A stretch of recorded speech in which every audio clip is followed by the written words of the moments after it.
Oi oi. A new route to work. Breaks up the monotony. And I want to just have a little play, a little parlay with FRO 14. This is one that's come to light recently and can soundly FRO. And it is the practice of aspirational snobbery of youth and youngsters. Now what I mean by this is the amount of kids who all want to be entrepreneurs or celebrities or world-class footballers, but not because they love the sport or the work or the career. No, they want the money. It's all about getting rich and famous and doing as little as possible for it. You see these comments that you get from contestants on these rubbish game shows. It's all I've ever wanted. I never want anything else. I've only ever wanted to be a singer. And they open their mouth.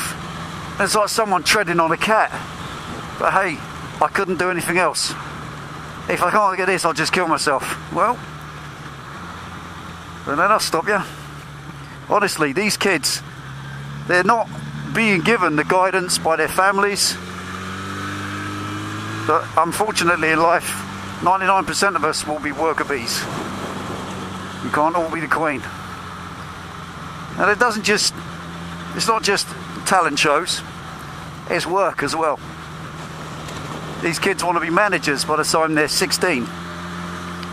When I worked at a bike shop, I remember several kids coming in for jobs because we used to employ sort of teenagers out of college and school in a workshop and in sales positions, because it's a young market, it's a young people's industry, which is why at about 42 I got out of it, because I was the old git.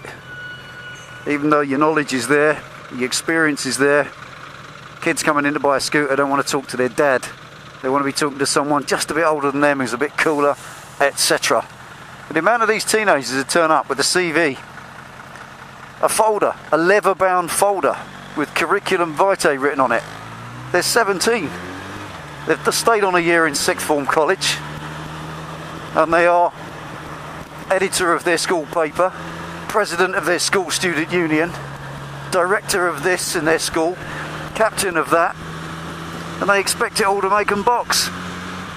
And you stand and talk to these kids, they can't string a sentence together. I think I've touched on this in other videos.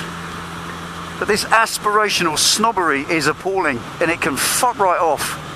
It means that there's no room for movement. These kids are not giving themselves any room to move, to grow, to become an ordinary person and be happy with an ordinary life.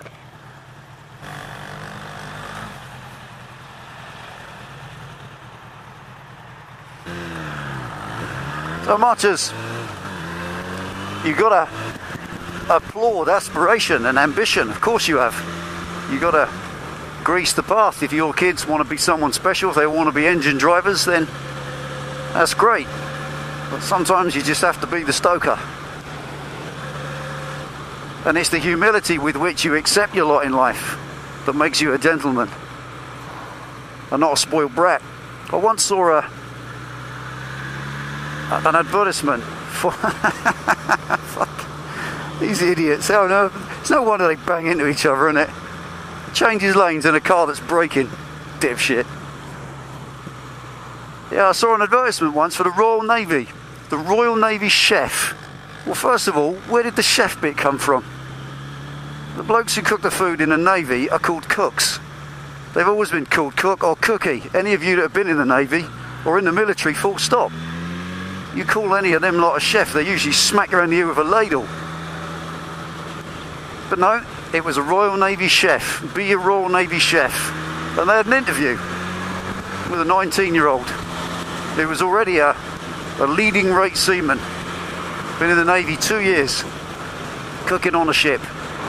And they ask him what he wants to do in life. Does he want to be the captain's personal chef?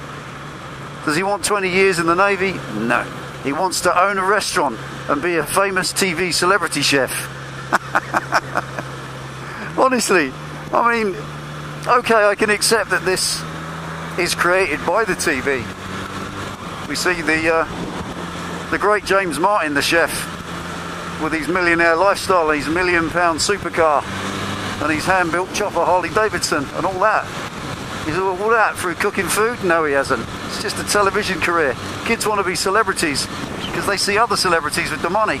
Ask yourself this question: where do most of these celebrities you see come from? I mean, I don't want to speak ill of it, but God rest her, Jay Goody, who passed away from cancer last year. Jay Goody was famous for nothing other than being famous. And there are so many like her. They're not famous for anything, they haven't done anything. They're not famous actresses, they're not famous singers. They've not carved out a career from the beginning and slogged and slaved to become a success, then enjoy their celebrity. No. The celebrity is first and last. If they can't get it, they throw a tantrum. It's really, really appalling. Let's go down there. Last minute change of plan, dip in behind the SUV.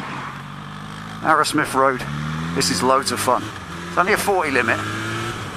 You can really enjoy it. So this whole thing, every time we see it, everything you see on the cooking programs, the, what's it called, Master Chef, none of them want to work in a big hotel kitchen under a famous top-line Michelin star chef. No, they all want their own restaurants because that's the only way they want it. They want my own restaurant. This must be at the top attitude. Must earn millions of pounds. It all comes from money. It all stems from one thing: the greedy, vile pursuit of money, which is awful.